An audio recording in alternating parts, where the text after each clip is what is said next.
how awful those eyes are. They're like dark holes into the abyss, basically. They're brilliant. So, and you can start looking at the things. I might put that up later during lunch so you can all just have a little laugh. I'll attempt to keep to, there's loads. Look at that barrel. I mean, I'll stop because that is not the talk. Okay, so. So as a keen living historian, I'm often frustrated by the stuff Daisy mentioned at the beginning, the fact that our hobby inevitably misses out huge parts of the past, like farming and houses and stuff like that. Oh, cheers. Yeah, because otherwise we'll be looking at that damn thing all afternoon. And it's something that's frustrated me. So I've been making a number of scale models. I actually brought some of them along with me today, just so I could take them into museums and things like that to show people, all these site plans, you see, to reconstruct them as physical things so people can have a little look at them. I mean, I used to love pushing my nose up against the case in museums at the little models that they used to make, which they don't do so much of anymore, I think, because they're bloody expensive and take a long time. It's also an excuse for me to indulge my sort of nerdy wargaming hobbies in something that I can pretend to be for my job, so, But they are useful to explain things about life in the early medieval period, and I think Leah had seen these models on social media and told me the conference theme was about home and asked me to speak about the archaeology of Viking Age homes, in effect. So that was when I knew I was in deep trouble. So there's only one thing for it. I was going to have to buy a load more books, which we always like to do. So let's get all around. There we go. Right.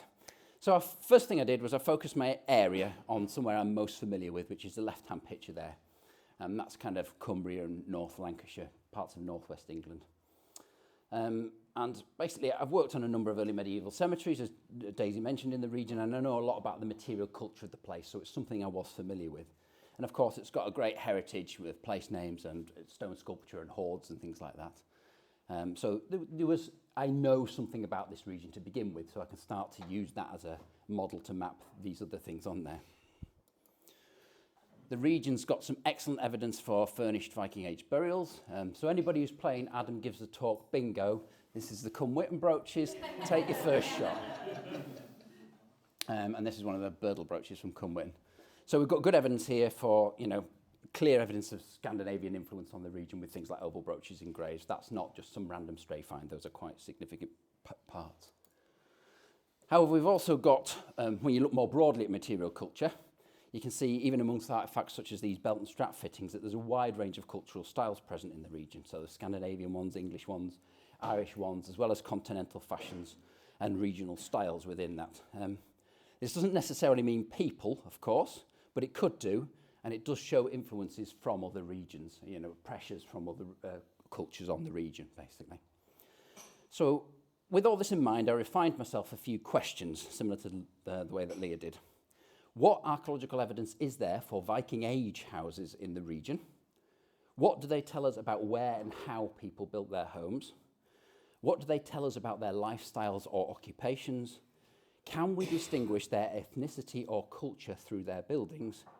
And what, if anything, might be missing from their evidence, basically? So let's have a look at the archaeology of some of the buildings in the region. I'm going to go through some sites. So I think it's a worthy exercise to just as Leah did, to list a number of examples of things so you can start to see a cumulative picture rather than go, trust me, this one site represents them all. I think it's useful to see them all again and again. So, I've avoided talking about structures such as those at Carlisle or Dacre in the region, which might be ecclesiastical in nature. Not that these aren't homes for people and equally valid, but I've tried to narrow this down as a smaller focus as I can do. So I'm looking at sites that we think are occupied by lay people. And it's not a comprehensive list. There are a few sites I've inevitably missed off just for time, but I think I've done a snapshot of some of the better ones, basically. I'll begin in the middle of the study area, sort of here. So this is the study area, that's the area we're in here. Down in the lower left there, that's Lancaster and Morecambe, where I live, and then the coastline of the Morecambe Bay running up the side there. And as you can see, the sort of plains give way to the dales, basically, in the middle here. We'll move up into the Pennines, and they become quickly quite steep limestone crags, like in the top left there, and then the bluff of Ingleborough, which is like Weathertop from Lord of the Rings. It's an awesome place. So let's have a look. So the first site's that at Crummock Dale. It's actually 3 groups of buildings that are about 100 to 200 metres apart. And they're 300 to 400 metres above sea level, so quite high up. And there are 10 structures in total spread between the 3 sites. You sort of see that's a very crude schematic graphic there that shows the 3 sites. And this is site 3, site 2 and site 1 and what there is there in terms of buildings. It was discovered, surveyed and subsequently underwent a very small-scale excavation of some of the buildings by members of the Cumbria Archaeology Group, which is a voluntary organisation, a local amateur archaeology group, to find out what they were. The walls were mostly dwarf double-skinned walls. Some had just an inner stone wall with banks on the outside. And the maximum survival of the structures was about 1 metre, some of them less. The upper superstructures may well have been a bit taller in stone, but then with turf on top of them. And the roof was likely timber with a covering of turf or, heather thatch or something like that. There are not many trees would grow at this altitude and didn't in the past either. We can see that through looking at the pollen cores and things like that, These have always been sort of wide moors. There's none of this sort of, in the olden days, oak trees grew from coast to coast kind of thing, That's not how landscapes work. Now, a few may have been multiple room structures. You can probably point out someone there. There might be a cross wall in this one, and that might be one sort of multi-building structure sort of stuck together. But most of them were just single room structures clustered together. There was little in the way of hearths or anything inside them, but then again, they did dig very small areas, and a lot of them, the chances of them finding a hearth are quite low. But they did identify something that they thought might have been an oven in the corner of BS1 in the lower left there. The structures were also connected on the ground by enclosures of various sizing, bits of field banks and things like that. So those clearly are part of a landscape here. This is not just isolated buildings in the middle of nowhere. There were a range of artefacts found even in the small trenches. So this isn't every single thing, but there were some iron billets, some nodules of iron ore, some tongs, some whetstones, knives and draw knives, a striker light, a snaffle bit, a copper-plated iron bell, and some heckle-comb tines, which are these up here. So, and there was even a piece of vessel glass and a few other miscellaneous items, nails, the usual sort of archaeological crap that gets called object in the finds report. So the artifactual assemblage basically suggests that iron working, stock rearing, textile work, those sorts of things are going on site, basically. Now, prior to the sort of excavations and the survey and everything, it was assumed to be Iron Age or Romano-British in the historic environment record for the Yorkshire Dales. However, the radiocarbon dates produced by the excavation put the site firmly in the 8th to 10th century. And that was from multiple dates, from multiple structures as well. So it's, the whole landscape looks to have existed in that sort of early to mid part of the Viking Age. The excavators quite sensibly suggested that the inhabitants were engaged in farming, certainly livestock and quite probably crops too, with craft activities to a greater or lesser degree. They were processing wool and possibly iron, and they had contacts with elsewhere as evidenced by the iron ore and glass. So they proposed that these were not simply occupied by peasant farmers living on the periphery, this kind of Burnwood Cornwall idea of a hermit family that's never seen anybody from a neighbouring village ever in the past. These were connected to a wider landscape, not sort of people living at the mere edge of subsistence. Now for our second site, we're moving up from Crummockdale here, up to the delightfully named Top Cow Pasture. No prizes for guessing what that's been used for more recently. The site was a small group of 3 structures at 312 metres above sea level, so a similar sort of altitude. You can see the structures on the left-hand side there and a broad idea of the landscape there. There's Weathertop in the distance. These are very similar to Crummockdale again, similar landscape, similarly associated with a lot of field banks and things like that. And the walls again were stone. Floors appear to have been earth and stone as they were at Crummockdale, with the remains of possible halves found up against the walls in structures 1 and 3. This time there weren't as many artefacts, just an iron nail, a bit of a fastener and a draw knife blade that's basically the same as the ones at Crummockdale. And the radiocarbon dates were obtained from sort of various secure contexts within the structures. They suggest sort of occupation during the 10th to 12th century. Actually, I'll go back a second. Oh, if I can on this thing. Yep, there we go. There are a few early dates there at the very bottom you can see that look like 5th, 6th century dates. I think this is basically nonsense. These were at the very bottom of sort of rubble spreads. They're likely from previous sites that have been built in the area. And as they build these structures, often you'll find earlier material or earlier sites are incorporated within the lower sort of structural deposits of things. So that probably suggests that these were sort of genuinely early medieval structures that perhaps had post-Roman structures somewhere in the vicinity, maybe even on top of them. They may even just reuse the stones and reoriented how they wanted them, basically. The excavators again suggest that building 3, the littlest one, was basically the domestic one, because that had hearths and other things in it, and the other 2 might well have just been for livestock. They do. One of them does have a hearth in, but you can often have hearths in there for treating various things with livestock branding and lots of other things. So it's not uncommon to find bits of a hearth in an animal barn of some kind. And the final site I'll talk about will come right the way to the top here, where the Ribble Valley and the valley up from Ingleton meet at the top at Ribble Head. And that's 340 metres above sea level, and this consists of 3 buildings. Now, I don't know if you can see them on the plan there. Let me see if I can point them out for you. Yeah, you can see it's there, and then there, and then down there too, and there's some banks joining them in a sort of farmyard kind of arrangement. Now, these underwent large-scale excavation, actually, but it was in the 1970s. I'm pleased to say that, eventually the area was supposed to be quarried, so it would have been completely destroyed, but the quarry doesn't actually extend that far, so it's a lovely place to go for a walk. And if any of you are ever over outside of the country, give me a shout. I'd happily take you up there for a tour, because I love going and taking the dog up there. It's great. Spectacular views.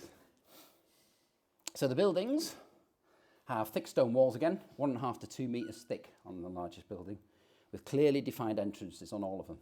The large building has an entrance at either end. The walls kind of curve in towards it, and the buildings have paved entrances leading in from the courtyard itself. And the site produced a range of artefacts. The entrance to building A, the big long one, they're numbered on, lettered rather, on the side here for you. Just outside the entrance were 2 angle-back knives and part of a horse bit. Building B, which is just adjacent to it, that had a hearth, lots of animal bones and a small bell, with the remains of a hearth actually in the corner. And building C, down in the bottom here, was a bit of a ramshackle affair, kind of built on the edge of the limestone pavement. And that contained a lathe-turned spindle wheel, what appeared to be some angled stones, and then a central hearth with hammer scale around it. An artefact was also recovered just outside in the field, away from the building, and that's the one on the left there, the drawing. It was initially identified as a sword by the excavators, then a spearhead by the British Museum, but actually some reanalysis of the site by the group who did Crummockdale and Top Cow Pasture, the Ingleborough Archaeology group. Arthur and Anita Batty from there said, no, it's a weaving sword, it's bleeding obvious. And it is bleeding obvious, it is a weaving sword, which makes far more sense in context. And here's another one, which from another site I haven't mentioned, Kingdale, another weaving sword. So these are quite common finds as well up here. The dating evidence for this site came from 4 Northumbrian stikers, some of which were blundered and abraded, but they date basically the site to the mid-9th century, or at least the coins date to the mid-9th century, so the site must post-date that, or at least the deposits it's in. This led to the interpretation of the site in the later 70s as a farmstead containing a farmhouse, the big long building, a kitchen building, the smaller building close to it, and a workshop. And the excavators claimed it was unreasonable at the time to interpret the site as either a Landman Norse site, so Scandinavian immigrant site, or a typical Northumbrian Anglo-Saxon one. So they weren't prepared to be committed on that at the time. It has over the years gained popularity as a Viking site, but it has to be said, off literally no more information, no more evidence. There's been nothing else done to this site at all. More recently, some members of the Ingleborough Archaeology group have actually suggested it might be a hermitage, which is another possible interpretation, but that would take it out of my study group, and I'm not having that, so we'll leave it. And plus, we can't prove that. I mean, it's a perfectly sensible speculation, actually, but sometimes we have to hold these things as having potential multiple explanations in our head. We don't always get all the answers we want. Now we're going to shift up to Cumbria. Yay! Not that I'm biased at all. We'll move up to the eastern edge of the Lake District and take a look at some similar upland structures and their finds and interpretations. Those at Bryant's Gill and on Asby Winderworth Common. Again, you might notice we're in the brown bit, So the site of Bryant's Gill is 290 metres above sea level, and that's in the Kentmere Valley in modern-day South Cumbria. Pete will know that very well. So he's up there on his bike all the time, are you? Flask of coffee, lungs exploding. Does that bring back memories? The area's got a long and rich history, and the valley's produced a number of early medieval spearheads. Two, one of which is the one on the right there, were actually from the valley itself, and they were reported as Viking, or there's nothing about them that suggests Viking whatsoever. They've got split sockets and things. They're just early medieval spearheads. Doesn't mean they weren't used by a Viking. Just think sometimes these words attach themselves to things, and then it becomes the truth, you know. And another one, which is just in the Nambiel Pass, which is one of the passes over to a valley that heads towards central Eden, and that's the one on the left there, really long spearhead, that one. Now I've lost my place, but never mind. So that's those two. That's where we are. So here's the site itself. It was excavated in the 1980s as part of the Kentmere Archaeological Project. And to this date, the site's not been fully published, unfortunately. There's only a sort of 6-page interim from 1985, and then a short conference paper from 2022 available online, so it's quite difficult to get full information. But from those reports, the author reports there's a complex of features and 2 rectilinear structures. Structure 1 being 11 by 7.5 metres. That's what you're seeing in the photograph and on that little sort of sketch plan at the bottom there. And another one that's said to be a 6 by 6 metre platform with a timber structure on it. So I don't know what the evidence for that is, but that's what they report. Structure 1 is said to be stone built, although some of the walls have been robbed, with evidence for turf too. I don't know what the evidence for turf is, so presumably they've got something that suggests that to them. There's a spine of paving running along the length of the building. Now that's what you're looking at predominantly in that left-hand image there. That's the paving that runs down the middle there. And there are 2 entrances in the gable ends. Inside it's said to be divided by into 2 rooms, so a sort of dividing wall here, with this northern room having post holes either side of the central paving, but the southern room not having those post holes, basically. And then in the middle of the northern room, there is also a hearth setting on the paving in the centre itself, so that's kind of the living space in effect. The southern room's reported to be empty of mostly features and markedly less small finds, so it's a less sort of significantly developed part of the site. The author reports an anthropomorphic object buried near the doorway, which is that thing in the middle there at the top, made of iron, which they say is subject to X-ray, but unfortunately it looks remarkably like a Northumbrian lupini hinge to me. We had tons of those from a site at Dacre, just 10 miles north of it, so I think they're going to be massively disappointed when they get the X-ray back, put it that way. There are some well, Northumbrian hinges are sexy hinges. What can I say, you know? There are some other interesting finds from the site, most north from the northern room. 8 lathe-turned spindle wheels, which is what you're looking at here. Whetstones, some iron objects including a horseshoe and an auger, some iron slag and hammer scale, and perhaps most interestingly, this fragment of carnelian bead. 3 radiocarbon dates are reported, but not actually published, as it were, saying that their calibrated dates are between the 7th and 10th century. Our next site's a bit more of an unusual one. It was recovered by a metal detectorist from the remains of a stone rectilinear building on Asby-Winderworth Common, which is about 260 metres above sea level. The area is filled with similar structures. We've done some volunteer excavations up there, and they can date literally from the post-Roman period right through to the 18th and 19th centuries. Often you could not tell the difference between them until you stick a spade in it, and even then it doesn't always help because they're often, artefact poor, dating evidence poor. We're usually just praying for bits of charcoal in wall deposits and things like that. However, this had a huge finds assemblage in it found by the detectorist dating between the 9th and 10th centuries. There was an amazing fragment of gilded Northumbrian metalwork. They've been chopped up. Calm down, chicks. Calm down. Calm down. Deep breaths. Deep breaths. Deep breaths. As well as a number of sort of Anglo-Saxon style dress fittings, mostly strap ends and pins here. This, what might be a brooch, some people have interpreted it as a button, so please don't get too excited, re-enactors. It might not be a button. There's a large volume of domestic and agricultural ironwork, and now now Micah can calm down now. So, you can see there you've got knife blades, you've got more hinges, you've got bits of nails, you've got bits of buckles, you've got bits of keys. Also got some more bells and more of these froes, which are like a kind of scythe, special Cumbrian scythes for special people. And there's quite a lot of these from the local region, including one of them which is actually found in a grave, believe it or not, with a sword and lots of other stuff. So quite interesting things. And there's not much else can be said about the site because there was no full excavation, just the artefacts itself, other than to point out the similarities between the structure's location, you know, on the fells, stone built, similar shape, similar kind of environment, and the artefact assemblage with the ones I've mentioned so far, all these things to do with, you know, agriculture, landscape management, textiles, they're all present. Now I'm going to move to 3 more sites situated in the Eden Valley on the Solway Plain as well, down the side there. As you can see, these ones are in the green bit, not the brown bit. So. Now the first site was excavated by Oxford Archaeology's Lancaster office, which is where I work, between 2008 and 2009. It was part of a large scale of works in preparation for a relief road that runs around Carlisle there. And that's why it's got the delightful title of Parcel 42 CNDR. At the extreme end of the spectrum from top cow pasture. Basically. The actual site itself is just northwest of the city on the southern edge of the high ground overlooking the River Eden, where there were poorly preserved remains of some post hole buildings were found, which is what's in the top left there. You can just see the post holes. So they're quite fragmentary. They weren't great, to be honest.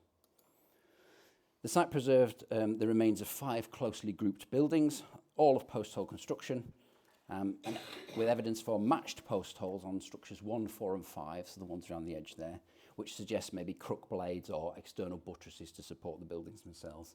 But crook-built buildings particularly are very common in this as a vernacular architectural style in this part of Cumbria and the Solway Plain. They go right through again to just a few hundred years ago. Few had a complete or an uninterrupted ground plan, so we didn't get the exact shapes of everything. And we had radiocarbon dates from multiple charcoal and charred seeds, which provided evidence for use between the 8th to 10th century, suggesting all the buildings were broadly contemporary, basically. The overlapping post holes and post lines, which you can see sometimes on there, you can see like multiple lines where these post hole lines have been replaced and replaced and replaced, suggests that these buildings were rebuilt 2, perhaps even 3 times in places. So that, you know, this site has a long duration of use. It's not either that or somebody was really crap at building walls. Both are possible, I suppose. Unfortunately, I mean, the one here, the buildings 1 and 2, we found quite a few bits of seed and charred seed remains and chaff and things like that in the post holes there. So the interpretation of those that were perhaps a barn of some kind. And there's clearly an overlap between those buildings. So at some point, one of those must have been an earlier building, but the radiocarbon dates don't give subtle enough dating to be able to say which was first. There were no artefacts found at all during the excavation, so I'm sorry about that. But again, the plant remains chaff suggest cultivation of barley and oats, and there was a fairly large and diverse range of different charred fruits and different seed types, which appear to have been the waste generated for processing locally cultivated cereals and plants and things gathered for other purposes. There were various pits and post holes observed around the settlement, which may have been for rubbish disposal, but some were clearly parts of plot boundaries and things like that, laying the site out more broadly. And that's about it for that one, really. I mean, there were some other traces of field boundaries found elsewhere on the scheme, you know, 1/4 mile away and things like that. And we had radiocarbon dates for those from the 8th to 12th century. So that you can get a glimpse with these narrow road corridors sometimes that there is a wide, fully occupied landscape there, but you're just getting the bit of a fence and something like that. So, you know, until we dig the entire of Cumbria, we're never really going to, you know. Which I'm up for, by the way, you know, just. The next site is a fascinating one, but it shows how frustrating archaeology can be at times. This is Parker's Croft in Shap, very near to the best services in the world. It's a very, if you've been, you know. I'm not. Okay. It's okay, but it's no tea base. Sorry, it just is what it is. So Parker's Cross in Shap's very similar to the buildings at Parcel 42 on the CNDR. You can see the building profile, the double post holes and things there. There's a very similar structure remains there. The site had at least one timber building constructed from earth past posts with evidence for the roof supports there. And you can see there's some evidence from this little gully down here and those perhaps the roof timbers. There may even have been partitions at that point dividing the building off a little bit. But that's about it really. There's not much else. There were some possible other structures on site. One that might have been a fence line, just clipped by the area of excavation, and the other that looked like a second building. Again, some of the downsides of not doing research excavations is that you have to dig the area that has been determined that you dig in. We don't get to just dig a bit more. So we just saw the edge of a building and that was it. We had to stop there, so you just get a little bit. That's how it works. The only finds from the building were that have a really heavily abraded bit of Romano British oxidised pottery that's residual. It was just sat kicking around on the top of the area. A stone hone, which obviously we can't date because it's a stone hone. Some fired clay from a hearth kiln or a structure, something like that. And a single poorly preserved bone that had been smashed into 19 fragments. It was so bad we couldn't do anything with it at all. It was just a little bit of bone. That's it, nothing else. So just to the north of the building, there was a large pit, which is that wibbly line that's just there.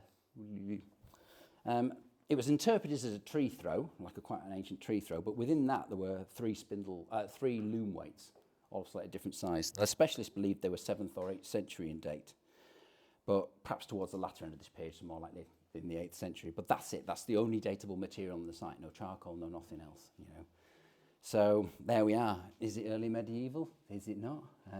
There was another site I was happy to put in there that we got early medieval dates from, but then we found out it was 15th century and it had a similar plan. So you're sometimes stuck with this problem, Now we move to the last site I'm going to talk about in these rural ones, which has just been made public in the last fortnight. Some of you may have seen it on social media. And that's Tarns in Cumbria. It's close to Silloth. The crop mark, which is here, if you can see it on this plan very well, but you see the double line of post holes there, and then the boat-shaped plan there itself. It's been enhanced on that drawing down there to show you roughly where it is, basically. The crop mark looked promising, but the initial fears were that it was just a high medieval great barn. And there was a small area excavated, which you can see there by Grampus Heritage and volunteers under Mark Graham. And they revealed some of the post holes in the building and some features outside identified as a corn dryer and a charcoal production pit. Radiocarbon results from these features showed that it wasn't medieval and they were much earlier than anticipated. So the dates suggest use in the 11th and early 12th century. Some of them maybe beginning at the end of the 10th, quite early. There's a plan of the actual, interpreted results, basically. Pretty exciting. Now, the excavators in a lot of their social media are keen to highlight the potential Scandinavian influence on the site. So it'd be interesting to see what the future excavations bring, because again, at the moment, there's no artefacts that I'm aware of. But once again, what can we draw from these? And we see structures focused on, in the landscape, but with little artefacts that they do have, or the eco-facts, focusing on agriculture and land management and things like that, charcoal, corn drying, this is all about farming. So finally, we'll take a brief look at a rare urban site in the region, in the city of Chester. Chester's been an obvious continuous occupied site since the Roman period, and probably before, when it was a legionary fortress and town. The site was excavated in the southern area of the ancient fort, close to Lower Bridge Street, which heads towards the crossing of the River Dee. This is the site itself. Now, after the Roman period, the excavation areas are sort of in the back plots of the buildings on the left-hand side there. That's Bridge Street running up the right-hand side of the image. There wasn't much on site. Basically, it seems to have been ploughed after the Roman period. And then at some point, somebody put some ovens and some roasting pits in there, and that's it. Now, then was a sunken feature building built on the site. And then immediately after that, it was replaced by, in the 10th century, they believe, from pottery, by 5 regularly spaced and sized structures. One was built on the ground, one was partially sunken, and 3 of them were fully cellared, 1.7 to 1.8 metres deep into the ground, including cutting a metre into the red sandstone bedrock. The buildings all had post holes, even those cellared in the bedrock. They chiselled the post holes into the bedrock lower than the floor level itself. And the post sockets and everything were all visible there. The cellars had quite a steep slope down into them from one corner of the building, and some had evidence for a cross wall internally. There were no hearths present, but given the depth of excavation and the steeply sloped access, the excavators suggest it was probably a 2-storied building, with likely a lower room used for cold storage and things like that, and then an upper floor for habitation. The excavation produced early medieval pottery, most notably Chesterware. I'll talk to you later, Kaz, don't worry. A coarse fabric type with varying jar forms with impressed decoration on it. Some analysis of organic residues on one sherd suggest it likely contained a liquid food thickened with flour, possibly with something like salt preserved meats in it. So a crap soup or stew, basically. In addition, there were various iron, copper alloy and lead items, some identifiable as dress fittings and pins and stuff, as well as hearth fragments, iron slag, and an ingot mould. And there's also a silver Anglo-Saxon open-work brooch from the site as well in the top left there. Quite poorly preserved, but you can see it's very classic in that sort of Anglo-Saxon style with the 5 bosses on it. There's also a sherd of glass beaker, which may or may not belong to this period. So, conclusions. What did I find out about my initial questions? Well, there's actually quite good archaeological evidence for early medieval homes in the northwest. And indeed, I left out several upland sites and a few poor lowland ones that are equally as frustrating as that Parker's Croft one where you're going like, oh, what is it, you know? But nothing would really change the broad patterns you can pick up from the sites I have shown you. What we can see is that people built their homes with the materials available to them in the local vicinity. Now, this might seem a obvious thing, because it is, but it is worth stating.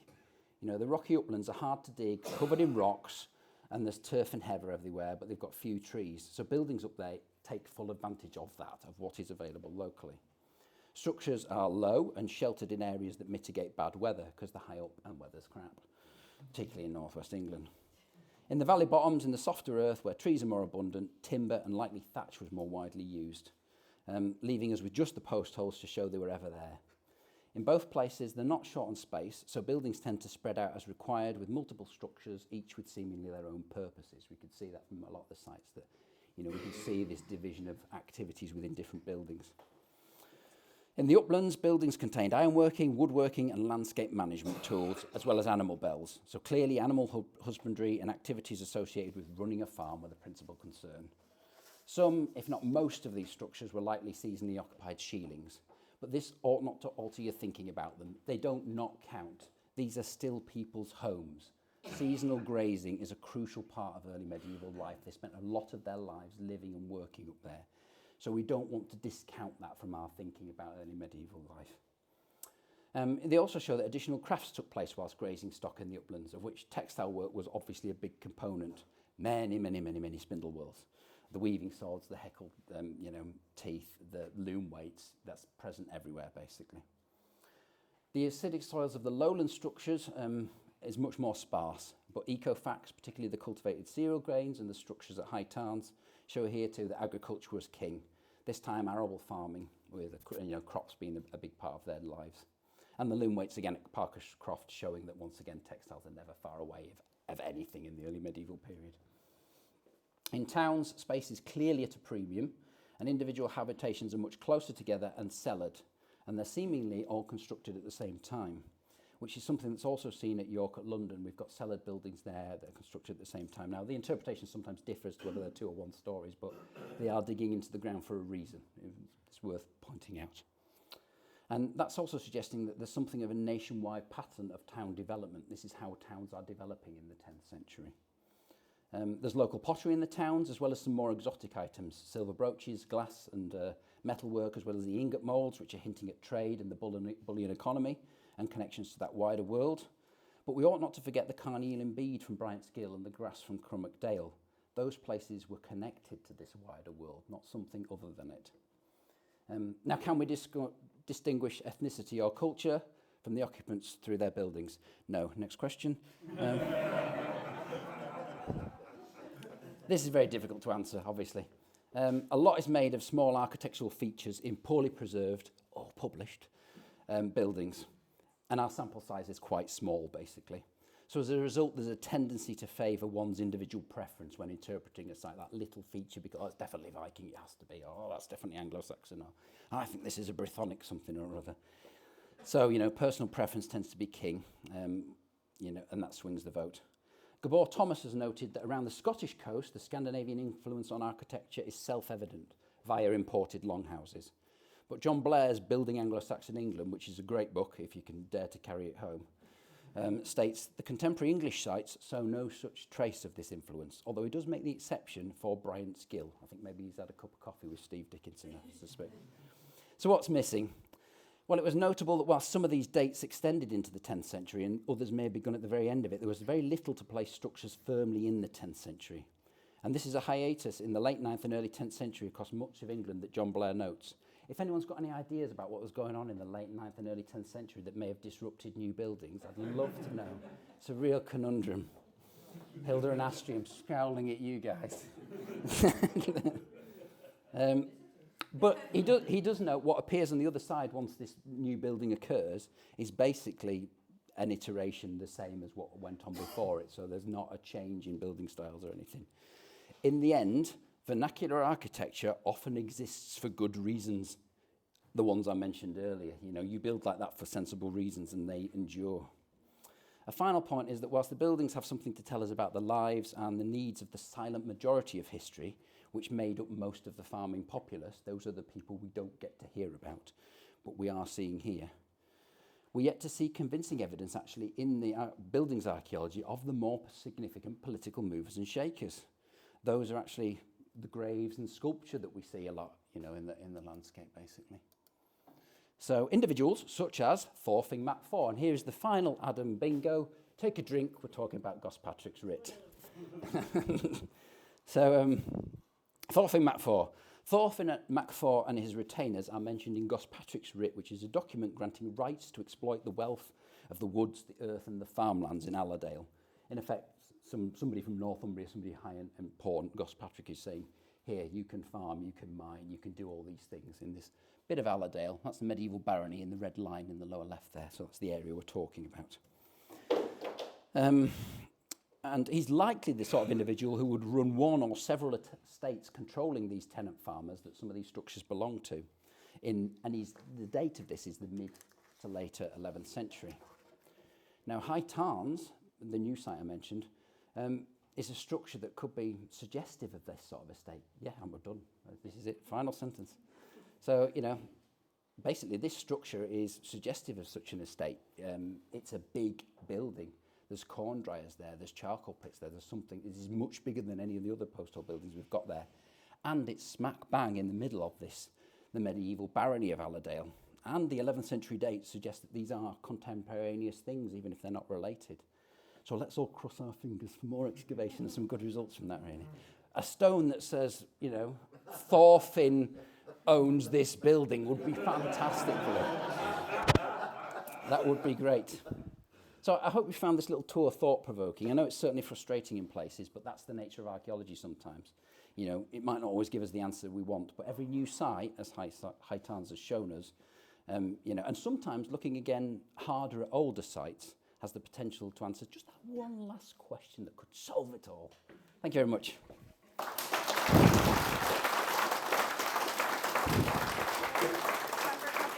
Yeah, sure.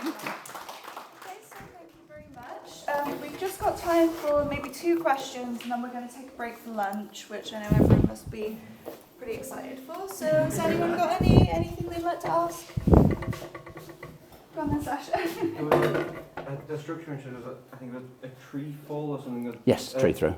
That was it. I just wanted to ask what that was like. Basically, when a tree falls over, the roots pull a big clod of earth with them, basically, and make a big scoop. So there's likely been a tree there at some point. Now, we have no way of knowing whether that was a tree that was there in the early medieval period and fell over, or one that fell over in any period, really. So, And then I think Trix had a question. Oh. I'll fight you for it. You were saying about there being sort of a commonality you can see in urban areas. Yeah. On your second to last map, obviously you had Dennis Coggins' site at Simey Falls, so the better side of the North End. Yeah. We draw the line for the study area in a certain place for a certain reason. Obviously, there's the long houses around Cronkley Fell, things like that. Yeah. Is there any sign that you saw of any kind of regionality of these, particularly the higher passenger buildings, or are they purely governed by the practicalities of where they are in the uplands? I think probably some of the latter. I mean, there are some more around Ingleborough, but the problem is that's a close area, so there may be some commonality between those because of where they are. I just don't think we've got a big enough sample size. I think it all comes down to that again. I think it comes down to sample size. I think looking at the semi-fold stuff, it's not John Blair has an example with semi-folds and some of the Crummockdale stuff together, drawn as line drawings in the same style, and they look very similar when you do that. So I do think there's some common repeating themes, but Okay, we can take one more. Over there? Just a question.